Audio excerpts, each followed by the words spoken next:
بسم اللہ الرحمن الرحیم۔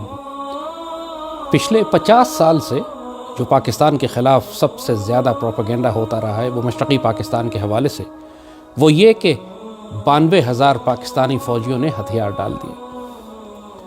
حقیقت یہ ہے کہ مشرقی پاکستان میں اگر ہم کو عسکری شکست ہوئی ہے تو اس سے پہلے ہم کو پروپیگنڈے کی جنگ میں شکست ہوئی۔ دشمن کا پروپیگنڈا بہت زہریلا اور کاری تھا، مگر افسوس کی بات یہ ہے کہ 50 برس گزرنے کے بعد بھی پاکستان کی ریاست نے سرکاری طور پر اس پروپیگنڈے کو دفن نہیں کیا۔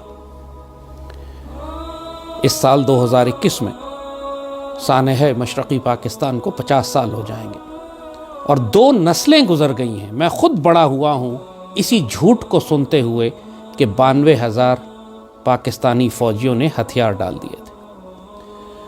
آنے والی نسلوں کے لیے اب وقت ہے کہ ہم مکمل طور پر اس خرافات، اس جھوٹ، اس ڈس انفارمیشن، اس لائز، اس پروپیگنڈے کو دفن کر دیں۔